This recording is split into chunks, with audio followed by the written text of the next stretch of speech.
বৰপেটাত দুই মূৰ সংলগ্ন যমজ সন্তান জন্ম দিলে এগৰাকী প্ৰসূতিয়ে। বেতবাৰী গাঁৱৰ ৰূপচন্দা আলীৰ পত্নী জেছমিনা পাৰবিনে জন্ম দিলে দুই মূৰ সংলগ্ন হৈ থকা দুটি কন্যা সন্তান। ২৭ অক্টোবৰৰ মাজনিশা স্বাভাৱিকভাৱে জন্ম হয় শিশু দুটা। বেতবাৰী গাঁৱৰ ৰূপচন্দা আলীৰ পত্নী জেছমিনা পাৰবিনে জন্ম দিলে দুই মূৰ সংলগ্ন হৈ থকা দুটি কন্যা সন্তান। ২৭ অক্টোবৰৰ মাজনিশা স্বাভাৱিকভাৱে জন্ম হয় শিশু দুটা। বৰপেটা সৰুখেতি সমষ্টিৰ পাকা বেতবাৰীৰ গাঁৱৰ ৰূপচন্দা আলীৰ পত্নী জেছমিনা পাৰবিনে জন্ম দিলে দুই মূৰ সংলগ্ন হৈ থকা দুটি কন্যা সন্তান। ২৭ অক্টোবৰত মাজনিশা গাঁওখনেৰে এগৰাকী চিকিৎসকৰ তৎপৰতাত শিশু দুটা স্বাভাৱিকভাৱে জন্ম হয়। বৰপেটাত জন্ম হ'ল দুটাকৈ মূৰ সংলগ্ন যমজ কন্যা সন্তান। শিশু দুটিৰ মূৰ দুটা সংলগ্ন হৈ থকা ঘটনাক লৈ গভীৰ সংকটত পৰিছে দুখীয়াৰ পৰিয়ালটো।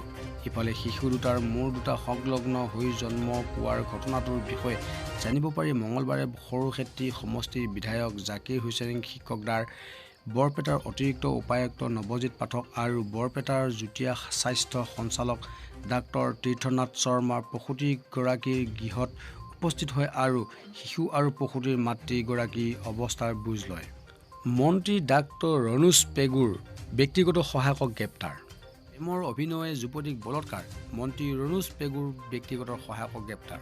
গ্ৰেপ্তাৰ কৰা হৈছে শিক্ষামন্ত্ৰী ৰণোজ পেগুৰ ব্যক্তিগত সহায়ক লক্ষী গগৈক। দিছপুৰ আৰক্ষীয়ে গ্ৰেপ্তাৰ কৰিছে সহায়কগৰাকীক। এগৰাকী যুৱতীক বলৎকাৰ কৰা অভিযোগত লক্ষী গগৈক দিছপুৰ আৰক্ষীয়ে গ্ৰেপ্তাৰ কৰা বুলি জানিব পৰা গৈছে। আৰক্ষীয়ে গগৈৰ বিৰুদ্ধে ভাৰতীয় দণ্ডবিধিৰ ৩৭৬/৪১৭ ধাৰাৰ অধীনত এক গোচৰ ৰুজু কৰি তেওঁক গ্ৰেপ্তাৰ কৰে। দিছপুৰ থানাত লক্ষী গগৈৰ বিৰুদ্ধে ৰুজু হোৱা গোচৰ নম্বৰ ৩৮২১/২১। উল্লেখযোগ্য যে যুৱতীগৰাকীৰ সৈতে প্ৰেমৰ সম্পৰ্ক আছিল লক্ষী গগৈ। বিয়াৰ পতাৰ প্ৰলোভনেৰে যুৱতীগৰাকীৰ সৈতে সম্পৰ্ক স্থাপন কৰিছিল গগৈয়ে। যুৱতীগৰাকীয়ে অভিযোগ কৰা মতে প্ৰেমৰ প্ৰলোভনেৰে তেওঁৰ যুৱতীগৰাকীক বলৎকাৰ কৰিছিল। আৰক্ষীয়ে গগৈক গ্ৰেপ্তাৰ কৰি জেল হাজতলৈ প্ৰেৰণ কৰিছে। বিশ্বনাথত আবকাৰী বিভাগে নষ্ট কৰিলে ২৫০ লিটাৰৰো অধিক চুলাই। বিশ্বনাথত অবৈধ দেশীয় সুৰাৰ বিৰুদ্ধে আবকাৰী বিভাগৰ অভিযান অব্যাহত। বিহালীৰ বিভিন্ন অঞ্চলত অভিযান চলাই আবকাৰী বিভাগে উৎখাত কৰিলে কেইবাটাও চুলাই ঘাটি। লগতে আবকাৰী দলটোৱে নষ্ট কৰে ২৫০ লিটাৰৰো অধিক চুলাই। অস্বাস্থ্যকৰ পৰিৱেশত অবৈধভাৱে সুৰাৰ প্ৰস্তুত কৰি একাংশ অসাধু লোকে মানুহৰ স্বাস্থ্যৰ সৈতে হেতালি খেলি আহিছে। এই অবৈধ বেহাৰ বন্ধ কৰাৰ বাবে প্ৰশাসনে বাৰম্বাৰ নিৰ্দেশ দিয়াৰ পাছতো কোনো কাণসাৰ নিদিয়ে এই লোকসকলে। সোমবাৰে বিশ্বনাথ জিলাৰ প্ৰশাসনৰ নিৰ্দেশত বিশ্বনাথ মহকুমাৰ আবকাৰী বিভাগে অবৈধ দেশীয় সুৰাৰ বিৰুদ্ধে অভিযান চলায়। জৰাজীৰ্ণ দলঙৰ পৰা চাইকেলৰ সহ নদীত পৰিল এগৰাকী ছাত্ৰ। এখন কাঠৰ দলঙৰ পৰা চাইকেলৰ সহ এগৰাকী ছাত্ৰ নদীত বাগৰি পৰাৰ ফলতে গুৰুতৰভাৱে আঘাতপ্ৰাপ্ত হয়। ছাত্ৰগৰাকী আমগুৰি গাঁৱৰ নুৰুল ইছলামৰ পুত্ৰ আশিক আহমেদ বুলি জানিব পৰা গৈছে। কলগছিয়া আৰক্ষী থানাৰ অন্তৰ্গত আমগুৰিলৈ যোৱা পথত থকা এখন কাঠৰ দলঙৰ পৰা চাইকেলৰ সহ এগৰাকী ছাত্ৰ নদীত বাগৰি পৰাৰ ফলত গুৰুতৰভাৱে আঘাতপ্ৰাপ্ত হয়। ছাত্ৰগৰাকী আমগুৰি গাঁৱৰ নুৰুল ইছলামৰ পুত্ৰ আশিক আহমেদ বুলি জানিব পৰা গৈছে। জৰাজীৰ্ণ দলঙৰ পৰা চাইকেলৰ সহ নদীত পৰিল এগৰাকী ছাত্ৰ।